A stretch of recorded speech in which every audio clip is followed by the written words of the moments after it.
let's play a quick game. Put one of your hands up because we're going to be playing Never Have I Ever.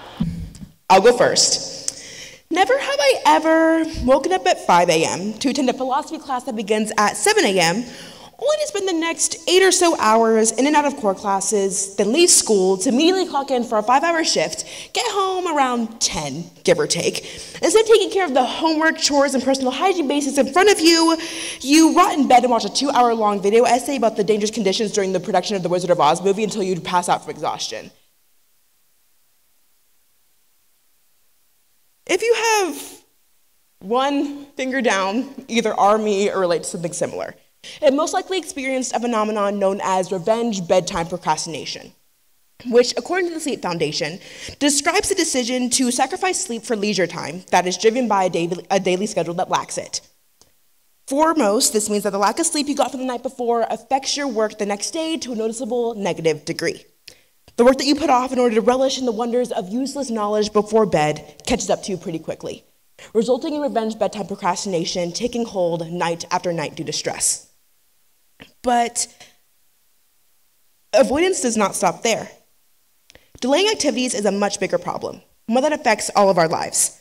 So first, let's look at what we've been avoiding. Next, we'll discover why we try to distract ourselves in the first place, before finally finding ways to take action and overcome what we put off. Procrastination is not as simple as laziness. Instead, it's a behavior that is caused by the stress we experience in our lives and tends to be the product of a much bigger problem. If a person tends to procrastinate, they're more likely to have ADHD, anxiety, depression, or some other mental health condition. Procrastination can be a simple thing someone is pushing off, like paying monthly bills, going to the gym, doing laundry, or studying, all seemingly meaningless activities. While this initial avoidance is easy, the aftermath allows for greater consequences. When someone puts off paying their bills, for example, they live worry-free for a moment, but soon the debt piles up, leading to more stress and more anxiety about the growing number looming above them. Many people rely on avoidance as a coping mechanism, which can seem like the easier path compared to confrontation, but avoidance can be harmful in the long run, and that leads to more unhealthy habits. Procrastination doesn't just exist on a small scale, though, and when put in a bigger scope, the problems become worse. Take climate change, with reports saying that time is running out to turn the tide towards a more sustainable future. However, countries like the United States still use plastic bags and oil. France has seen an increase in fuel taxes, and China continues to construct coal-fired power plants. If the situation is so dire, why are we not taking steps to fix it directly? Joseph Cable, a psychology professor, says, "The circumstances around climate change are a perfect storm of features that leads us to not act." According to Cable, humans value future outcomes less than immediate consequences. Our cave person ancestors are designed to worry about their next meal, not whether their cell phone usage would drown New Orleans. Because the effects of climate change are gradual and have not impacted the globe all at once, humans are less likely to act because of our natural bias to avoid. But avoidance is not always a completely conscious decision. Instead, the tendency to procrastinate can be due to biology. Procrastination is caused when two parts of the brain, the limbic system and the prefrontal cortex, go directly against each other. The prefrontal cortex is the brain's internal planner, while the limbic system produces pleasure. It is typical for our brain to chase positive neurotransmitters and chemicals such as serotonin and dopamine. When something comes up that sparks fear or anxiety, the brain will switch on both systems.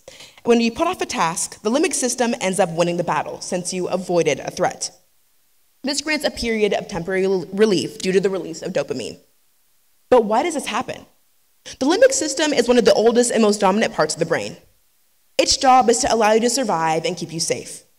This is part of the effect that is described as the caveman's brain. Caveman's brain is the part of your brain that is used in responses like fight or flight, better known as our instincts. During a different time, the system saved lives, helping cave people to escape danger when needed. But now we're in a modern world where situations that our brains deem as threats present no real physiological harm. An important task like a college application influences the same feeling of dread that a predator would have thousands of years ago. So the brain treats it as such.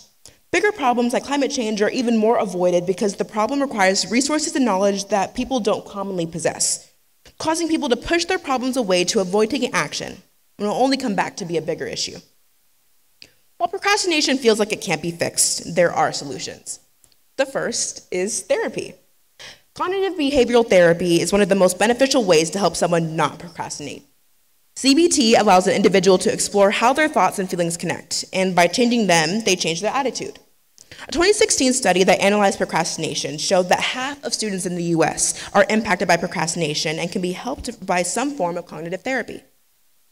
One Brown study writes, "Our minds learn through reward-based learning. Paradoxically, mindfulness taps right into the reward-based process to help us step out of it," says Judson Brewer, the Director of Research and Innovation at Brown University.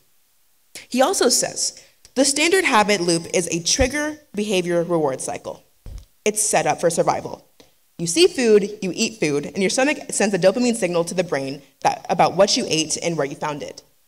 But that same thing drives anxiety and worry, and also procrastination. It's set up as a habit loop. It just works the other way around. But how do we fix bigger procrastination issues like this? The solution is not as simple as reorienting thoughts. Instead, it requires a sequence of action, correction, and completion. To truly reverse a habit of this nature, it would start with action. If this was homework, the first step would be opening your laptop and answering the first question. Next is correction.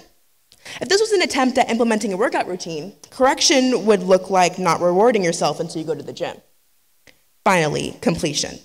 Adding a reward for completing tasks to help drill them into the mind, like giving yourself a movie night after completing a large project at work. For larger scale issues, this can take weeks, months, or years, and can feel like there is no real benefit. But the result is worth the wait. So, what are you waiting for?